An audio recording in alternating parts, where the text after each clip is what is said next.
se Deus é bom, por que o mal existe? Cara, essa frase é muito boa, essa pergunta. Porque a resposta tá na própria pergunta.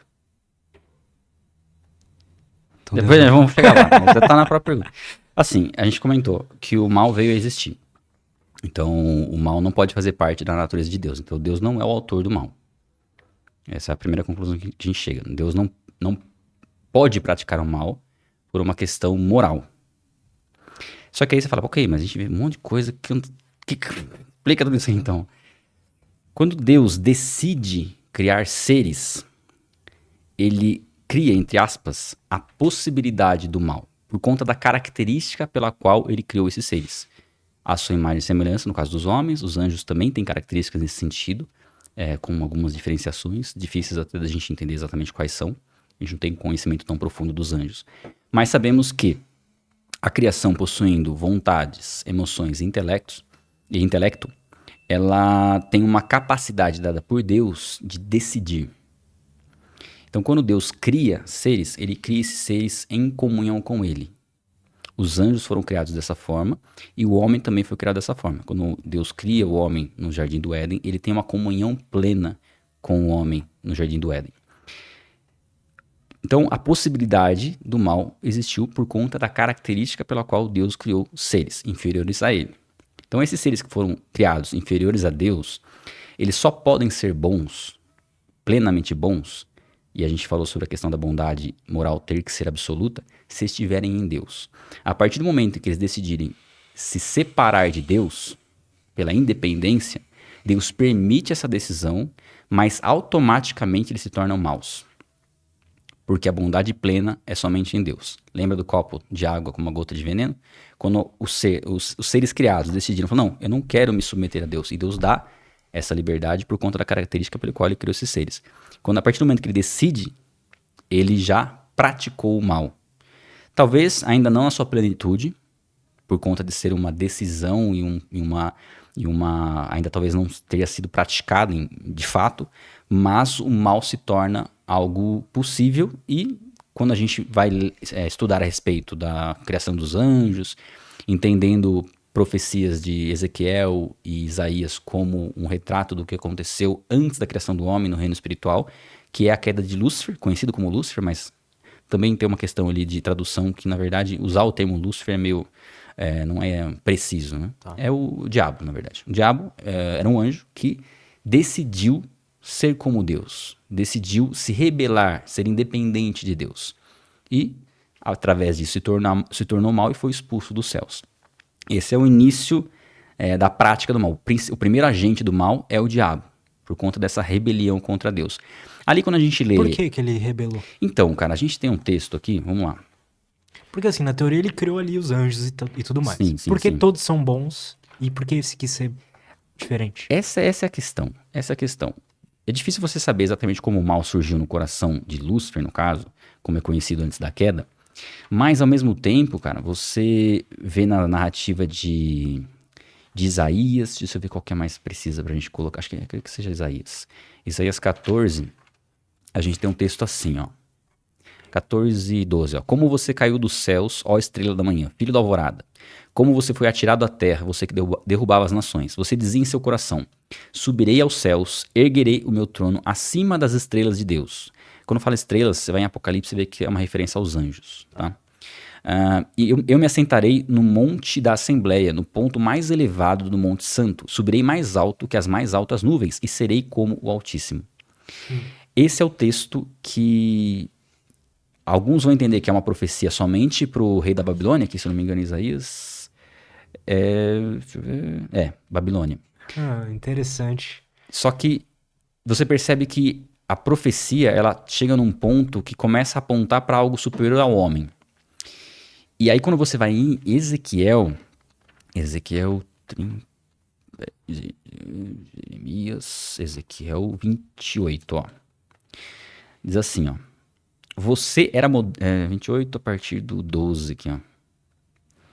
Ó, filho do homem, erga um lamento a respeito do rei de Tiro. É mais um rei que está recebendo essa profecia. Mas você percebe a proporção que essa profecia toma, que também transcende um ser humano. Ó.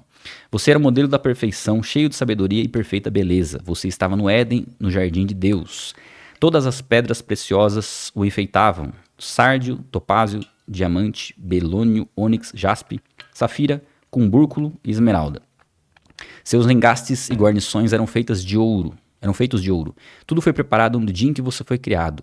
Você foi ungido como um querubim guardião, é uma classe de anjo. Por isso que a gente já percebe aqui que já transcendeu ao ser humano essa profecia. Pois para isso eu o designei. Você estava no Monte Santo de Deus e caminhava entre as pedras fumegantes. Você era inculpável em seus caminhos desde o dia em que foi criado, até que se achou maldade em você. Então, você percebe aqui que ele era inculpável até que se achou maldade. E aí ele dá o motivo de ter surgido essa maldade aqui embaixo. Ó. Você era inculpável em seus caminhos desde o dia em que foi criado até que se achou maldade em você. Por meio do seu amplo comércio. E esse comércio aqui gera algumas dúvidas do que pode ser efetivamente. Pelo contexto, parece ser uma tentativa de influenciar outros anjos na decisão que ele ia tomar, né? Ó, e aqui. Você encheu-se de violência e pecou. Por isso o lancei humilhado para longe do monte de Deus. E o expulsei, ó querubim guardião, do meio das pedras fumegantes. E aí o 17 é que revela o motivo. Seu coração tornou-se orgulhoso por causa da sua beleza. Você corrompeu a sua sabedoria por causa do seu esplendor. Por isso eu o atirei à terra e fiz de você um espetáculo para os reis. Até aqui. Então a gente vê aqui que o motivo foi o orgulho. Soberba. Deus criou esse anjo de uma forma tão esplendorosa e tendo essa liberdade, por conta do seu esplendor, ele se corrompeu e imaginou que poderia ser como o seu criador. Então ele realmente criou um anjo ali que era mais inteligente, mais... É difícil saber se ele... esplêndido. Ele tinha uma... quando a gente vai falar assim, de classe de anjos, querubim é uma classe bem importante de anjos. Tanto é que na Arca da Aliança lá são esculpidos 2 querubins ali guardando a Arca da Aliança, né, que simboliza a presença de Deus no Antigo Testamento. Então a gente vê que é uma classe de anjo bem importante.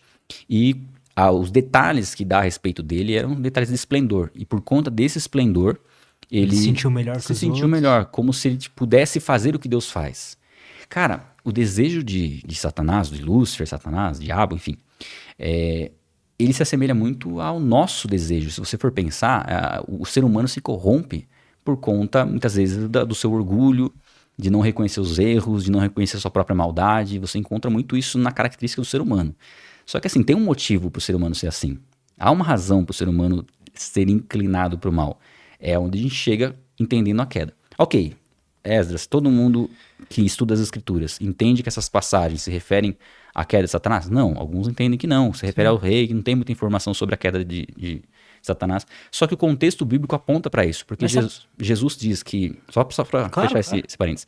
Jesus diz que viu Satanás caindo dos céus como um relâmpago. Isso tá lá nos evangelhos. A gente tem, se não me engano, em Timóteo, uma recomendação para não colocar um novo convertido em uma posição de autoridade para que ele não se ensoberbeça e caia na tentação do diabo. Então é um contexto que colabora. E você tem a tentação no deserto, onde o diabo quer que Jesus o adore.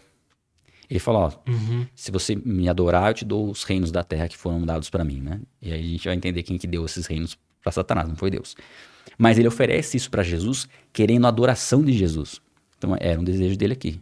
Então você tem essas três passagens bem fortes que apontam para que isso aqui realmente mostre a queda desse anjo. E aí esse anjo cai. Você ia complementar alguma coisa? É engraçado que o fato que fez ali o mal existir e tudo mais é que esse anjo era bom demais e se achava melhor do que os outros. Na verdade, assim, ele se ensoberbeceu e ele... Você tem uma questão bem forte aí, que se nós encontramos somente a bondade em Deus, é como se esse anjo... porque assim, toda a prática do mal tem uma boa intenção, entre aspas, implícita. É um benefício, mas um benefício próprio que a pessoa às vezes vê naquela atitude, faz algo mal visando algo bom. Alguém que rouba, por exemplo. Sim. Ela tá fazendo algo mal visando algo bom para ela. E ali é como se ele quisesse, como se ele duvidasse ou imaginasse que ele poderia ser bom sem Deus. Poderia fazer o mesmo que Deus faz. E não quisesse submeter ao seu Criador. Só que, assim, a obrigação moral de um ser criado é submeter ao seu Criador. Essa é a obrigação moral. Você imagine se os filhos não tivessem nenhum tipo de necessidade de obedecer os pais, como seria algo extremamente complexo na criação de uma criança, né? Chegando no Mas ser ele não humano. gostava do pai dele? Cara, Ele discordava de alguma coisa? Porque se ele queria ser como o pai, também é uma coisa positiva, não? Tipo é assim, eu quero ser como meu positiva, pai. sim, mas na É foda. verdade, a raiz disso poderia ser uma raiz boa no sentido de querer ser como o pai, mas não aqui, quando ele fala aqui, serei como o Altíssimo, é no sentido de oposição. É no sentido de ter o seu próprio reino. É no sentido de não entender Deus como superior. Porque por mais que você queira ser como seu pai, você não vai querer deixar de ser filho. Sim, Eu entendo. quero ser como meu pai, mas eu não quero deixar de ser filho dele para ser como ele. Né? Ou querer ser pai do meu pai. Né? É Exato. mais ou menos a ideia dele. Né? Não preciso de Deus, eu sei o que é bom. Só que ele sabia o que era bom em Deus. Então, assim, o que ele imaginava. Né? E ele é expulso dos céus por conta desse desejo maligno. E o que a Bíblia conta a partir de Gênesis é a criação de todas as coisas, e depois a criação do homem, a imagem e semelhança de Deus, com vontades, emoções e intelecto, semelhante aos anjos. Dá a entender que existem características em nós superiores aos anjos. Não dá para saber exatamente quais são essas características superiores, mas talvez em algum aspecto futuro isso se mostre evidente. E ali no Éden, a tentação, o episódio da tentação e o porquê a tentação acontece, e o porquê Deus permite essa tentação, ele fica mais simples de entender a partir do momento que a gente vê o mal entrando e no mundo, no universo de uma forma plena ali, né? Porque quando Deus cria o homem, ele coloca as árvores no jardim e coloca uma árvore no centro, tem a árvore da vida e a árvore do conhecimento do bem e do mal. E ele dá uma ordem ao homem para não comer da árvore do conhecimento do bem e do mal. E alguns perguntam, ok, se Deus sabia que o homem ia comer, ele que é onisciente, né? Se Deus sabia que o homem ia comer da árvore do bem e do mal, por que colocou essa árvore lá? Por que colocou uma árvore que era perigosa ao homem? Essa árvore, a árvore representa esse poder de decisão do homem. É esse aspecto precioso da criação. Porque se ele não tivesse colocado ela ali, ou permitido que ela existisse, realmente não teria o livre-arbítrio, né? Não, Porque daí ele escolheu que só ia ter uma árvore, então. exatamente. Ele controlou aquela Seriam situação. seres criados obrigados a permanecerem em Deus, independente da sua vontade, Exato. que é uma das características que Deus deu ao ser humano. Cara, isso é algo maravilhoso da criação. É o fato de Deus te criar com esse poder de decisão. E aí, o que acontece? Deus cria o homem e fala, ó, você pode comer de todas as árvores. É como se, eu não sei, cara, não sei que tamanho que era o jardim. A gente pensa em jardim, já imagina um jardim pequeno. Cara, mas tinha muitas árvores lá. E tinha uma árvore que Deus não permite que o homem coma. E diz pro homem o motivo. Se você comer dessa árvore, você vai morrer. É bem clara essa afirmação ali. Inclusive, o texto é em Gênesis 2, diz assim, ó. O Senhor colocou o homem no jardim para cuidar dele e cultivá-lo. E o Senhor ordenou ao homem, coma livremente de qualquer árvore do jardim, mas não coma da árvore do conhecimento do bem e do mal, porque no dia em que dela comer, certamente você morrerá. Ele fala que o homem morrerá. Inclusive, vou falar já, porque depois eu vou explicar. Aqui, se você for no hebraico, é morrendo morrerás. Não é certamente morrerás. É morrendo morrerás. Mas eu vou explicar o porquê disso. Aí, quando... Olha só. Deus cria a mulher, né? Para ter comunhão com o homem ali. Aí vão falar, tirou da costela. É Deus, gente, criou o universo. Ele podia criar a mulher de onde fosse, qualquer lugar. E o homem também, formou do barro da terra. Inclusive, quando você vai estudar a composição humana, tem muitos elementos da terra. Né? Tem até isso faz sentido. Mas assim, é legal que quando a gente vê que Deus criou todas as coisas e ele é onipotente, cara, milagre é algo perfeitamente racional, considerando o poder que Deus tem. Mas aí é outro aspecto. Mas enfim, vamos entrar aqui na questão da tentação. Olha só, a tentação que o diabo manifesta através da serpente. Por que ele usou a serpente? Não sei, gente. Mas ele usou a serpente ali. Deus permitiu que ele usasse a serpente. Ora, a serpente era o mais astuto de todos os animais selvagens que o Senhor Deus tinha feito. E perguntou à mulher, foi isso mesmo que Deus disse? Não coma de nenhum fruto das árvores do jardim? Olha só, você já vê a característica dele, do diabo aqui, através da serpente, distorcendo o que Deus falou. Aí ele fala, Deus falou para não comer nada, não pode comer nada. Deus, não foi isso que Deus falou, pode comer de tudo, menos de uma árvore.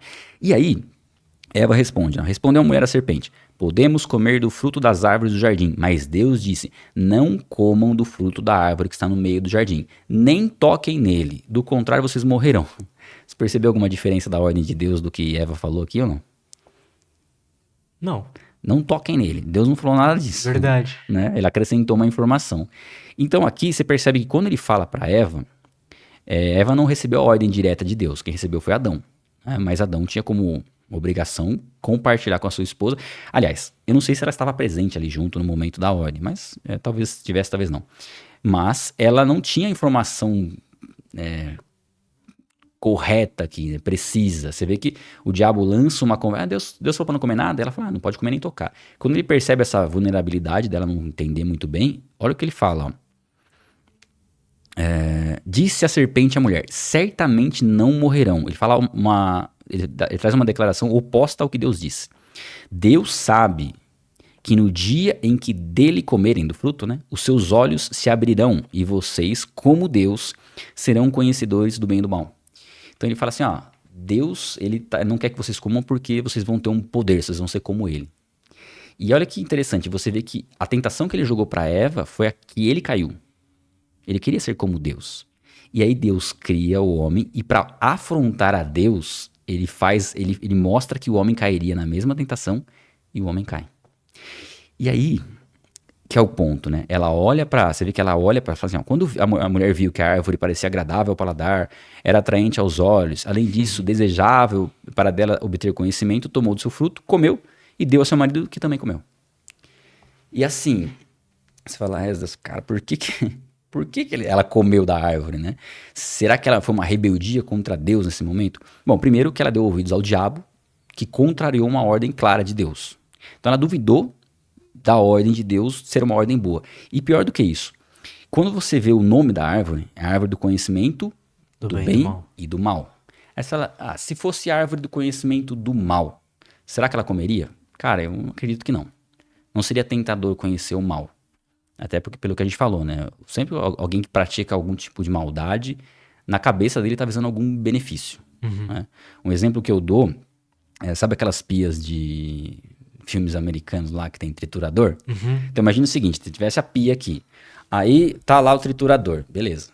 Aí eu falo pra você assim, olha, coloca a mão ali dentro do triturador e eu te dou uma informação adicional. Eu falo, esse triturador aqui, ele tá com mau contato, então às vezes ele liga sozinho. E a gente não sabe se ele pode ligar ou não. Você se sentiria tentado a colocar a mão lá dentro? Não. Não.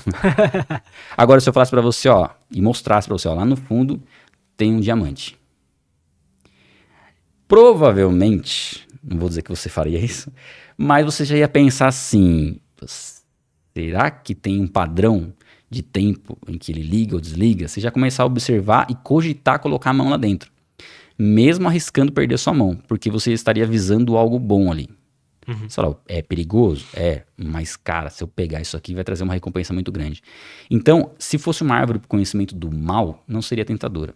Para o conhecimento do bem, seria tentadora. Só que olha o ponto, para ser tentadora, precisaria partir do pressuposto de que Eva, e Adão no caso, duvidavam de conhecer o bem através de Deus. É como se o bem não fosse conhecido por eles. E que aquele fruto daria o conhecimento do bem. Então eles duvidaram de que Deus era perfeitamente bom e de que desfrutavam dessa bondade em Deus e decidiram tomar uma atitude pensando que poderiam ter um bem próprio.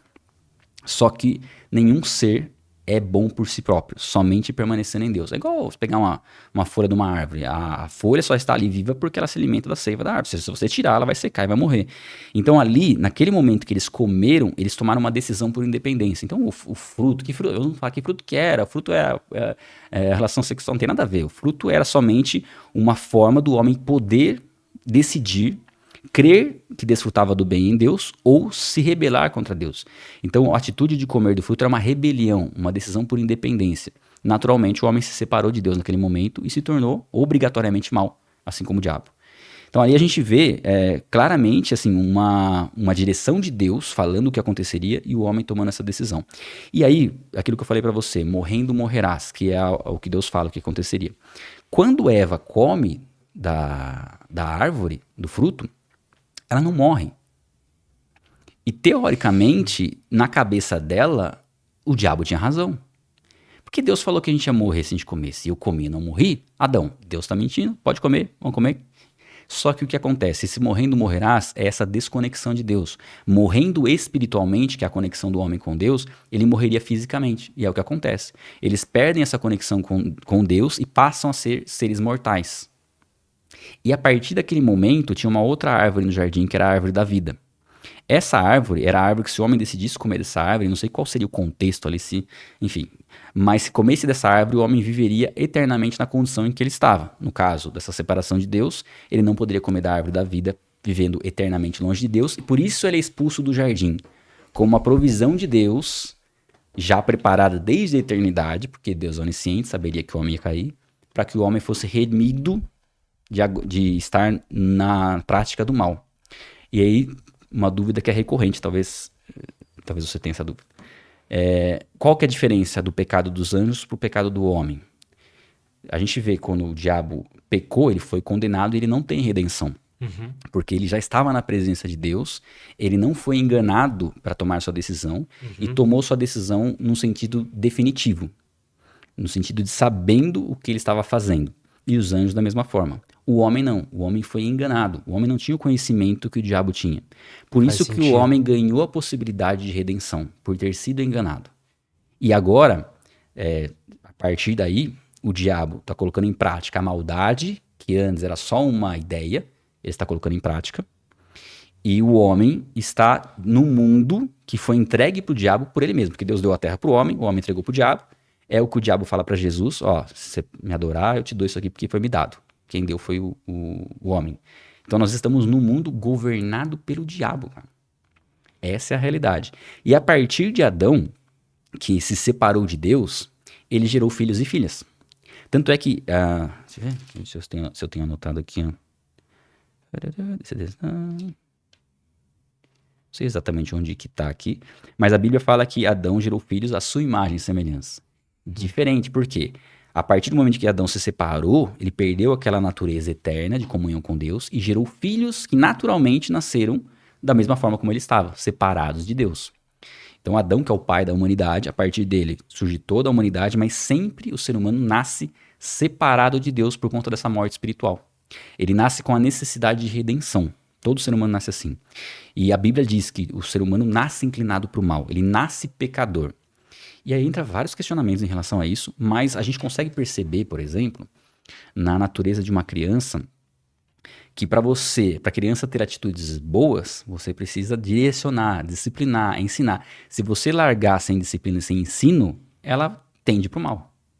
Né? Até nas bebezinhas, né? A gente tem a nossa filha, a Anne.